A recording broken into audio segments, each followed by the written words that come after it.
Welcome to Fun and Fundraising, everybody, the podcast where we talk with people behind top nonprofit galas and signature fundraising events to showcase how they positively transform their communities. I am your host, Rob Giardinelli, and today I'm really excited to have two wonderful guests on. We have Tiffany Divis, who is the president and CEO, and Chris Denney, who is the director of advancement for the Turtle Creek Conservancy. And it's one of the best run preservation organizations, I really think, in the country, but certainly within the Dallas area. And they have a wonderful event coming up that's celebrating probably one of the most fun themed parties that I like to go to every year, and that is a Kentucky Derby themed party. And their event's going to be called Day at the Races. And over our time together today, we're going to talk a little bit about their organization and what they do to make their event really one of Dallas's top events to attend in May as the social season winds down there. So with that, Tiffany, Chris, welcome, and we're so excited to have you both on as guests today. Thank you. Thank you. We're excited to be here. So, Chris, I'm going to direct the first question to you. Can you talk a little bit about what the mission of the Turtle Creek Conservancy is? Yes, we are a 501c3 nonprofit, and our mission is the conservation, preservation, and exceptional care of Turtle Creek Park and Arlington Hall, while striving to create a public space for physical and mental wellness, connection, entertaining, and educational programs. You know, that's great. So it sounds like really, because that's a whole host of different things. So really what I've always viewed, that space is, it's almost a hub for Turtle Creek to me. And, everything else that goes on around it are kind of the spokes, and you all are the hub that really kind of brings the community together with all those majestic spaces. So, thank you for sharing, the mission of the organization. And I think it's always important for people to understand and realize that there's so many different ways that people can get involved with an organization. So we'll start this question with Tiffany, and then Chris, I'd like your response as well. But I'd love to hear how each of you got involved with the Turtle Creek Conservancy, and what makes you so passionate about the organization. And as I said, Tiffany, I'd love for you to go first. Okay, well, coming out of COVID, I was trying to decide what my next career move would be. And I had three friends that actually brought this position to my attention.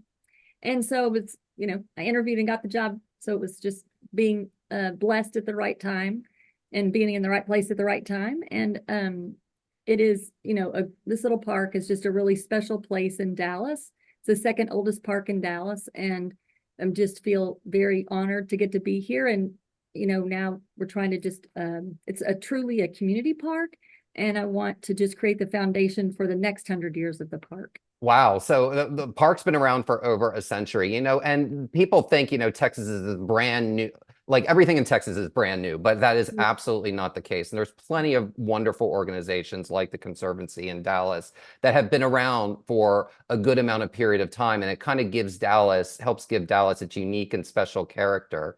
The one thing I really appreciate about what you shared, Tiffany, is that you mentioned that you had multiple friends that brought up that this role would be a great fit for you coming out of COVID. And, I think, folks from a development perspective in particular, if certain people are, being asked by multiple people, you need to join this organization or be involved, definitely listen to that, because there's definitely going to be some sort of energetic match, obviously, because multiple people see it between a person and an organization. And with that, Chris, I'd love for you to share a little bit about how you got involved with the Conservancy. Well, my career has been mostly in nonprofit religious organizations, working in operations and fundraising. And so when I saw this opportunity, I just, sort of did a little research and learned more about the organization, and then, just kind of sent in my resume and had this awesome interview with this wonderful Tiffany Divis. We had so much fun together, and it was just one of those things that was sort of like ordained from the beginning that this was going to be a great fit. So, and similar to, Tiffany, my goal is to, wherever I go, to make a positive difference and to leave things better than I found them. Yeah. And so that's really probably what sealed the deal for us to be a good team in working on this park, is that Tiffany has such a strong passion about making things better and making it the best it can be and doing things well. and making sure that we leave a nice legacy for the residents of Dallas in the future. That's fantastic. And there's a couple of things that you said, Chris, that are really interesting. One is I want to address to you, and then the other I want to address to both of you. But first is, share a little bit, what is the difference between working and fundraising with a secular organization versus a religious one? Because I love, I haven't had a guest on to date that has, an extensive background in that. So I'd love to hear your thoughts on kind of the difference between secular and religious fundraising for, from a nonprofit perspective. That's an interesting question. I think part of it is, religious nonprofits have sort of that tie to the faith, whatever the faith may be, whether it's, a Unitarian or a Methodist or a Baptist or a Catholic, so there's always sort of a tie to faith, which, is advantageous in some ways, but also not in others, because there's a guilt factor sometimes when it comes to faith. I think the thing with a secular organization like the Turtle Creek Conservancy is that you're able to reach a broader segment of the population. You can make this park, this mission mean more to more people. So I think that's a huge advantage for us, that we're able to reach a broader group of folks. I think one of the things that's interesting is, as you said earlier, Rob, there's so many ways for people to get involved or to enter the park and be a part of what we do. So it's, there are events, there are community events, there are member events, there are special fundraising things we do. There's lots of ways for people to A lot of be volunteering involved. opportunities. Yeah, so it's a great opportunity. Whereas with religious, it's basically one way. You're coming to church on Sunday, or you're involved in a Sunday school class. So it's not nearly as broad spectrum as what we get to work with here. That's really interesting. I'm glad you shared the perspective and the differences with that, because it's, because people, I don't want to say people tie those two things together, but both of those lanes do similar things. And I really appreciate you kind of explaining the dichotomy and the difference with that. And the second question that I had with what you said earlier, Chris, that involves both of you, is I can tell, and I had the fortune of being seated with you at an event recently. You all have a wonderful rapport with each other. So talk about, what the secret is in maintaining a really strong relationship between leaders within your own team to really benefit the overall community. And Tiffany, I'd love for you to answer first. Well, I've been very blessed with the team that is here. We have 4 employees, so we're strong but mighty. And I would say that having hired them all, you try to find the right person for the right position, and find a person that you would want to be with, or that you respect. And in any working, it's not that every day is great and you don't have disappointments and challenges, as in any relationship. But I do think we really are, work hard. Everyone on our team is very committed to this park being as great as it can be for the community of Dallas, and wanting to have events that make a difference and stay relevant to the city of Dallas, and just provide a beautiful green space. And so I think, again, we just work together really well, and there's no I in team.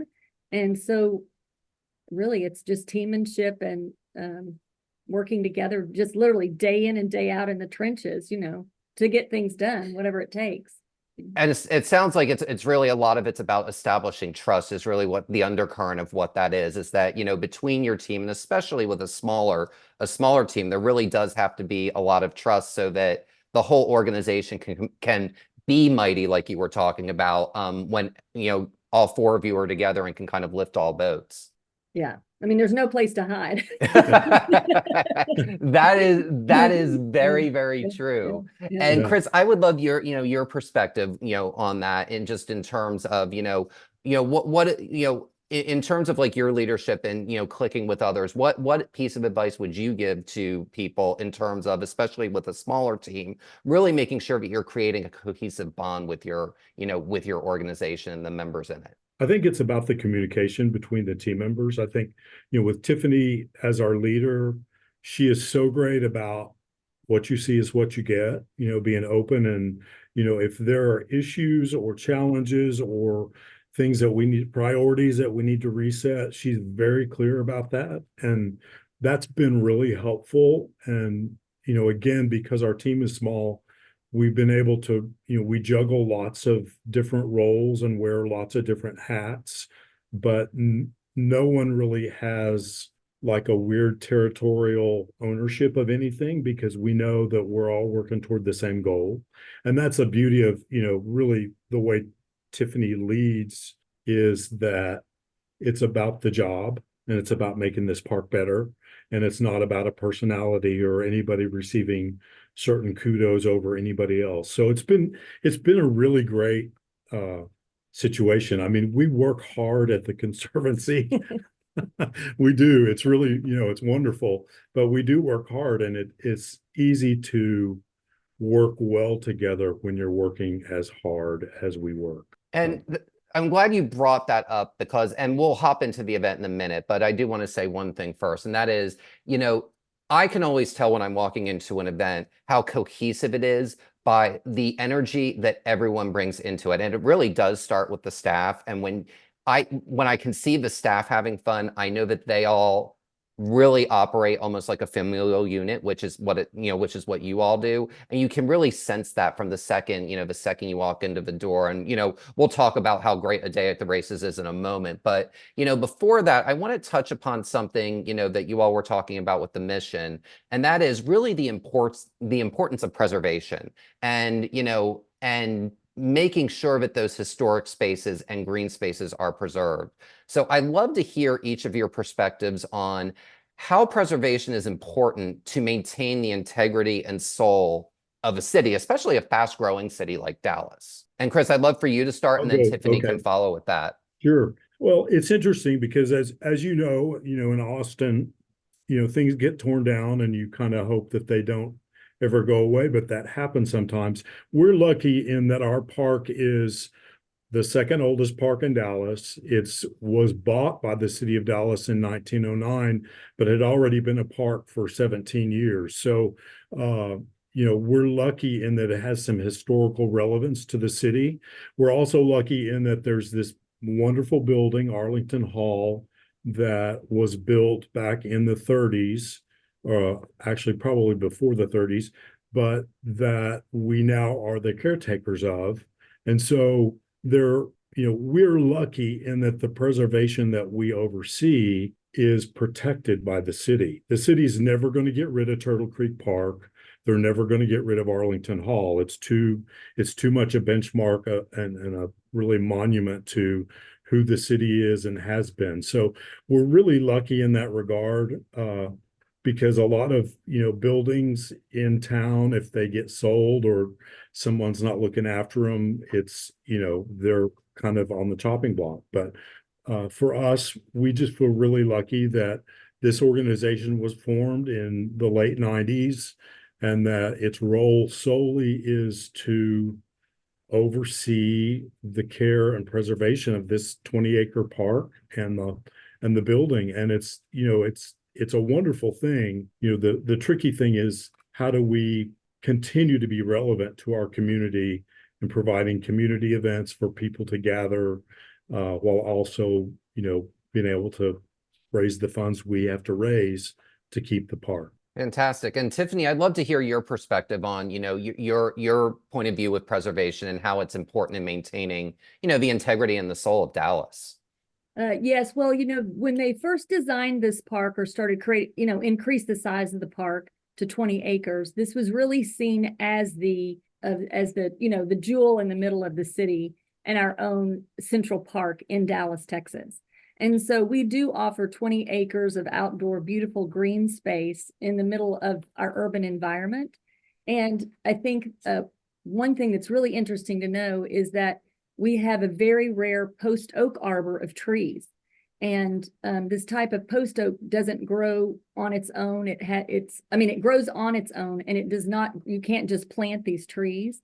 And we now, I think we have about 20 of them throughout the park. And it's now, our mission to keep these little, they're huge trees. They're 100-year-old trees, 150-year-old trees. And they're very sensitive to motion, sidewalks, they're sensitive trees. So we're going to do anything that we can to preserve those trees, to keep that canopy of trees and that natural history of Texas, since these are, again, a Texas post oak tree. And then also the canopy of trees. If Arlington Hall is a historic treasure for the city of Dallas, in this building, and the building that was there previously in this park, they used to have blood drives, and they had dances during DSO dances during the World War I and World War II. And it had one of the very first swimming pools in Dallas here on this property, and playgrounds. So, people, we say, come home to the park, because this really has been a park that people have enjoyed for over 100 years. But now what we really want to protect is the canopy of trees. And with the outreach of the Dallas Branch Out organization, of part of Dallas Park and Rec, we were able to plant 75 trees in December. And I just think, again, that's going to make sure and ensure this canopy of trees, and that this park stays here and vibrant, and the ecosystem is healthy, again, for the next 100 years. So we're just really proud of that, and want to protect that for, again, the future generations of Dallasites, so they can enjoy nature in the middle of this urban environment. Thank you so much for explaining, especially with the post oak trees, because those are really special trees, and really building a tree canopy, because it really is a majestic space. And one of the things that I've always appreciated about the park and Arlington Hall is, there's a lot of very prominent people in Dallas who really believe in that space. I know many families have hosted weddings there. Society Texas has a weddings issue we do every year, and we've had, events that were held at Arlington Hall, or receptions held at Arlington Hall several times. And it really is a beautiful space. And if you get community leaders behind your space, you're really helping situate yourself for success. And I think that's one of the things you all as an organization do so well, is you really do tie in prominent people in the community, so that they're using it as a celebratory thing for momentous occasions in their lives, because they can get engaged under one of those beautiful canopy of trees, and then they can go and they can have their reception at Arlington Hall, and they can use the space in so many different ways, like Chris was talking about earlier. So, thanks for sharing kind of, the importance of preservation, how it makes your space, really unique. And before we hop into the event, I know you all have a pretty good board as well. And, I wanted to kind of talk a little bit about tying, the board and how it contributes to the success of a signature fundraising event, and how you use, that engaged board to do that. And Tiffany, I know you have such a wealth of knowledge in, both with boards and with fundraising. I'd love for you to start that question and, talk about the secret in making sure that you have and recruit an engaged board that really does help bring in the dollars and the fundraising. Yeah, a board is the foundation of any organization, because they really are they're not day in and day out, but they are literally your ambassadors within the community, and they bring in resources, time, volunteering, and their groups of influence. And again, you can't, to pull off an event like this or other events in Dallas or wherever you're at, you really need those board members, again, to help you connect to the entire community. And so we're just very blessed with an amazing group of board members. And for instance, Truist Bank has been this will be the third year that Truist Bank has been our presenting sponsor. And so we have a representative from Truist Bank on our board. And then again, I think, again, you build a board kind of like you do any foundation of a great group, and try to put people into place that, one, have a heart for your organization, but also that have some, again, connections in Dallas or resources, or and that really have a heart, again, for what we do, which that makes it even, they're just another extension of our small family here of the four of us. But, you do become a family with your board members too, because they take on so much and support, our efforts. Because their mission is our mission. So we've been very blessed with an amazing group of board members.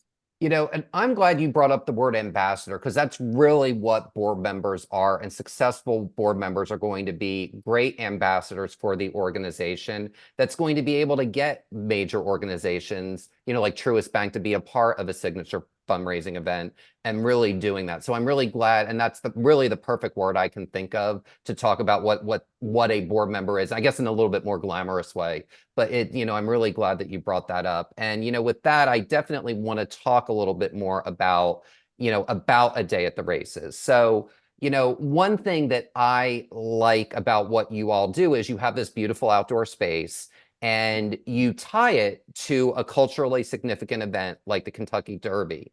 So, Chris, I'd love for you to start with this. How does creating an event around kind of a common cultural event help create a camaraderie among the guests who attend? That's a good question. Well, it's funny because you were kind of known in town as the longest running Kentucky Derby party in Dallas, and we get people who come join us for the first time and they're like, oh yeah, I've heard of this for years, I've just never been able to come.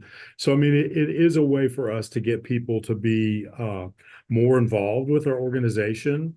I think initially it was germinated by some younger members of the Conservancy, and they just kind of started this idea, and it really grew and grew and grew. So it was kind of a neat, it was a neat thing to see it grow after 16 years. But it is also a strategy for us to grow, connection to the park, and people may be interested in Day at the Races, but they don't really know much about us. So that allows us the opportunity to inform them and educate them about the other things that we do, that it's not just this awesome fun party on the first Saturday in May, but it's also about, preserving and conserving this wonderful park in the middle of Dallas. Absolutely. And, one of the things, and you were talking about the spaces and kind of experiencing, and I think that's one of the advantages that you all have as an organization is you get to have a culturally significant event in a place that's relevant, that's also yours, that people can actually physically see what they're benefiting. Like they don't have to rely on a video, and we've all been to many wonderful nonprofit events in a ballroom, but the connection, while it can still be strong, is not the same as when you're there. Tiffany, I'd like to talk about, because I know you have you've done lots of great fundraising over the years. How do you leverage, the actual space to help donors connect with your organization? Again, I think in particular for Day at the Races, we're really trying to work on a long-term strategy to introduce the park to a wider audience that includes, all ages, and with a emphasis that the park is a destination for everyone that attends or anyone in the community, not just people that live in the high rises right here in the corridor. And again, it's about building relationships, and I have to say, this event, I had not been before. I've always heard about it until I started working here. And it is so exciting. And that it is the best 2 minutes in sports. And it's very exciting. And everybody, it's a great party. A lot of people never even sit. It's like an oversized cocktail reception where people are just having fun, really hanging out together with a band and live music and great food and fun friends. And we also have a live auction, but it is a really exciting, little fun party. And then people at the end of it, because it's in the middle of the day, which is a unique time for a fundraiser. Usually they're either lunch or they're in the evening, and people can go out to a great dinner after or be home to tuck in their kids.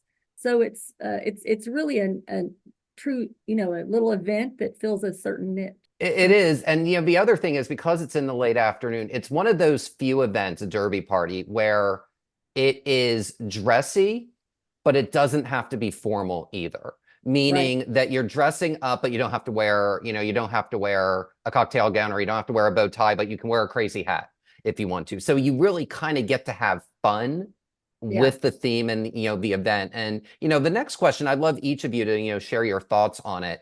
How do you all offer kind of a fresh take on the theme every year? Because you mentioned, this is one of Dallas's longest running, if not longest running derby party. How do you keep it fresh and fun so that people do keep coming back year after year? Obviously mixing it in with new folks, because that's obviously what makes it, makes any event really fun, is always having some new faces mixed with the old. I would say just logistically, we're always tweaking and making changes to, see what we can make better. And so last year we instituted a VIP reception that was like a spirits tasting garden for people, so that as they came, they didn't have to wait too long in line to check in. They could just kind of filter through. We also last year had a wonderful air-conditioned tent, which they've not always had before. So sometimes the first Saturday in May can be a beautiful, cool spring day, or it can be a very hot and humid summer day. So, it's just sort of, having the wherewithal to see, oh, we need to make this tweak here, we need to make a change here. And that really has enhanced the event. I mean, what it does, it makes people think, I'm going back next year because I'm not going to be sweating in my fascinator, So those types of things have made a difference, because then you can, as you promote it, people go, oh yeah, I'd love to come to that. That'll be super fun. And I think we also sometimes switch out the entertainment or switch out some of the vendors, to give something a new experience. Or I think any fun event has moment by moment little surprises or little touches. And so I think that we, we'll keep working toward trying to add those to it, or make little changes so that it's not exactly the same, but of course it's always going to be this fun experience with your friends watching this fabulous race. Absolutely. And I love how, Tiffany, how you use the word moment by moment, that you're working on creating moments and various opportunities for moments, and they may mix up and vary from year to year. But gosh, you've given me a couple of really good sound bites, during our time together. That was actually a really good, excellent take on that. So, for those, who have never been to a Derby party before, talk about what people can expect. Like at this year's Day of the Races, what are some things that people can expect to experience while they're there? And we don't necessarily have to have specifics, but just kind of an overall feeling of what, guests can experience, from the time they arrive till the time they leave. I think walking in, it's elegant. People, again, it's casual. I mean, some men wear shorts with these fabulous jackets and bow ties, but yet, and maybe, little sports shoes, little cute shoes, but they have on shorts. So it's like, that's what you want to wear. It's the Derby, wear what you want. And then, I think for this event, it's not about having to have the actually best hat or biggest hat. A fascinator's great. I mean, people try to be true to form in what's appropriate for the actual Kentucky Derby, and want to feel like, we're in Dallas's version of the Derby if you can't get to the actual Derby. And so since people are kind of dressed up in the middle of the day, but again, casually, chic, more of a chic expression of the Derby, then I think that makes it fun. There's so many people that know each other, and just people, I mean, of all ages, coming to have a great time. Nothing serious, just a time to just relax, have fun, enjoy great food. Again, get to know friends better, or get to know new friends. And we do have a live auction that's really a lot of fun, and we always try to put some different items in that to make that live auction a little more fun. And everybody's anticipating, again, the race. A couple of years ago, I don't know if you remember, but a horse that had just been added that day won the race, and no one could believe it. Oh yeah. Yeah, so that was like a shocker, like you couldn't even, anyway. And then there's a big band that, a band that plays throughout. So again, I don't know if you've been to the actual Kentucky Derby, but they have, you kind of walk around before the race, and at different places have different types of entertainment and food and drink. And so we're kind of, again, just trying to have that experience in Dallas for what we can create in our park. Wow. So it sounds, it sounds like a really, really fun day. And, and I know many people that have gone to it over the years, and they have always raved about it. So, and I know we're running short on time, but I do want to end with one final question. I love each of you to, answer, because I love everyone's point of view on this. But what is one successful thing that all galas or signature fundraising events have in common? And Chris, I'd like to start with you, and then we'll end with Tiffany. I think it's about the mission, what it's for. I think if it's not clear what an event or a gala is for, then it's very difficult to get people to support it and to really be involved with it. I think that's the most important piece of, besides, of course, being well done. You can't have a gala or an event that's, poorly done and be successful. But for me, the most important thing would be the mission and the sort of like, what is the point? That's the most important thing. Fantastic. And Tiffany, what about you? Well, I would say execution is very important so that people would want to come back, and you give them something. Typically someone is given for this type of event, someone is paid to attend. And so you want to make sure that you've done all you can do to honor the money that people have given you and trusted in you, to make sure that you are taking their money to either provide an event that is at the standard of which they expect, but at the same time, make sure that their money is going toward the mission for which they have given, and be good stewards of people's money and their time and their investment. And, again, when you have that electricity in a room and you have, we're so blessed with great people, great members, amazing sponsors. So I just think when all those people come together and they're excited about what they're supporting and excited to be together, it just creates a win-win for everyone. A win-win for everyone. And that's really what fundraising events such as a day at the races are about. And, it's truly one of the best places in Texas to spend or watch the Kentucky Derby. So Chris, Tiffany, thank you so much, both of you, for joining us today. We were thrilled to have you on as a guest. Thank you very much. Absolutely. And come see the park. I definitely will. I can't wait. And a day at the races benefiting the Turtle Creek Conservancy will be held on May 4th, 2024 at Arlington Hall in Dallas, Texas. For more information, please visit turtlecreekconservancy.org. And that will do it for this episode of Fun and Fundraising. I'm your host, Rob Giardinelli, reminding you to keep it fun, keep it interesting, and your guests will have a great time. Have a great day, everyone, and take care.